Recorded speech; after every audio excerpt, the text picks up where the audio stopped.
'Arjun son of Vyjayanthi'. 2 hours 24 minutes run టైమ్‌తో ఈ సినిమాలోని లాస్ట్ 20 మినిట్స్ ఇంకో 20 ఇయర్స్ గుర్తుండిపోతుందని కళ్యాణ్ రామ్ గారు ఇచ్చిన స్టేట్మెంట్‌తో థియేటర్స్‌లో రిలీజ్ అయింది. ఇక చూసాక నాకైతే యాక్షన్ సీన్స్, ఆ టైమ్‌లో వచ్చే BGM and elevations through out మూవీలో ఇవి పక్కన పెడితే, అదే రొటీన్ అండ్ ఔట్‌డేటెడ్ ట్రీట్‌మెంట్ ట్రైలర్‌లో చూసిన అదే ages old story. Movie quality బావుంది గానీ రైటింగ్స్ అయితే ఏం నచ్చలేదండి. అండ్ బాగా హైప్ ఇచ్చిన లాస్ట్ 20 మినిట్స్ కూడా కాదు. లాస్ట్ 5 మినిట్స్‌లో వచ్చే ఒక సీన్. అది కూడా రీసెంట్‌గా వచ్చిన ఒక హాలీవుడ్ ఫ్రాంచైజీ నుండి కాపీ కొట్టిన సీన్. బట్ లాస్ట్ 20 మినిట్స్ చాలా బావుందన్నారు. కానీ నాకైతే మిగతా సినిమాతో కంపేర్ చేస్తే అది బానే ఉంది. ఇక చూడాలో లేదో మీ ఇష్టం. ఫ్యామిలీతో చూడొచ్చా అంటే యెస్ చూడొచ్చు. అడల్ట్ కంటెంట్ ఏం లేదు. ఇక బేసిక్ స్టోరీ లైన్ ఏంటంటే ఐపీఎస్ ఆఫీసర్ అయిన వైజయంతి గారు అలియాస్ విజయశాంతి గారు తన కొడుకైన అర్జున్ అలియాస్ కళ్యాణ్ రామ్ గారిని కూడా ఐపీఎస్ అయితే చూడాలని కలలు కంటుందో. సరిగ్గా అదే టైంలో ఒక సడెన్ ఇన్సిడెంట్ వల్ల అది వీళ్ళని ఎలా ఇంపాక్ట్ చేసింది? అర్జున్ ఐపీఎస్ అవ్వగలిగాడా లేదా? ఇందులో తల్లి కొడుకులకి ఎందుకు డిస్టెన్స్ వచ్చింది? అన్నది story. Plus points. Elevations and BGM బావున్నాయి. యాక్షన్ సీక్వెన్సెస్‌లో మెయిన్‌గా. విజువల్లీ రిచ్‌గా ఉంది ఫిల్మ్. ఇక కళ్యాణ్ రామ్ గారి పెర్ఫార్మన్స్ గ్రేట్ అని చెప్పను. ఎన్నో సినిమాల్లో చూసిన అదే యాక్టింగ్‌నే.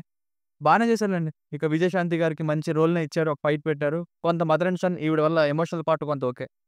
పృథ్వీ గారు, శ్రీకాంత్ గారు సపోర్టింగ్ రోల్స్‌లో హెల్ప్ అయ్యారు. కొంచెం పృథ్వీ గారి రోల్‌నే ఓవర్ యాక్షన్ అనిపించింది యాక్టింగ్. అజనీష్ లోక్నాథ్ గారు ఇచ్చిన బీజీఎం మాత్రం లౌడ్‌గా ఉన్నా గానీ హెల్ప్ అయింది ఎలివేషన్స్‌కి.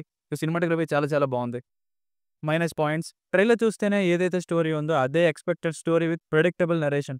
ఎన్నెన్నో సినిమాల్లో చూసినట్టుగా. అసలు ఇప్పట్లో వస్తున్న సినిమాలకి జనాలు థియేటర్‌కి వెళ్ళట్లేదా అంటే ఎందుకు వెళ్తారు? తెలిసింది అందులోని ఎన్నో సార్లు తీసిందే మళ్ళీ అదే టెంప్లేట్‌తో తీయడం వలన, ఓటీటీలో వేగం వచ్చేయడం వలన, విజువల్స్ అండ్ బీజీఎం డిఫరెన్స్ తప్ప ఏం చేంజ్ ఉండట్లేదు ఇలాంటి స్టోరీస్‌లో.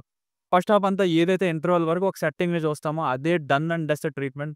కానీ యాక్షన్ సీన్స్‌లో ఎలివేషన్స్ బావున్నాయి. సెకండ్ హాఫ్ మళ్ళీ ఒక ఊర్లో ఉండే జనాల్ని కాపాడడం అని ఎన్ని సినిమాల్లో చూసామో అదే పాయింట్. 'విక్రమార్కుడు', 'ఎవడు' రీసెంట్‌గా వచ్చిన 'సరిపోద శనివారం'.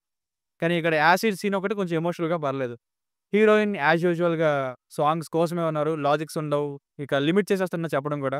సో, ఫైనల్‌గా మూవీ వర్డిక్ట్ ఏంటంటే ఇప్పట్లో వస్తున్న సినిమాల్లో ఎలా అయితే స్టోరీ అండ్ రైటింగ్స్ ఫెయిల్ అయ్యి విజువల్ క్వాలిటీ ఒక్కటే క్లిక్ అవుతుందో, ఇక్కడ కూడా అదే జరిగింది. ఏజెస్ ఓల్డ్ స్టోరీని ఇప్పటి ఫిల్మ్ మేకింగ్‌ని జోడించి తీసిన సినిమా ఇది. ఓన్లీ ఫర్ యాక్షన్ అంతే. దీనికి రేటింగ్ వచ్చేసి ఇది నా ఒపీనియన్ 2.5/5. మీకు ఏమైనా వర్క్ నచ్చినట్లయితే మరిన్ని రివ్యూస్ కోసం మన ఛానెల్‌ని సబ్స్క్రైబ్ చేసుకోండి. Thank you.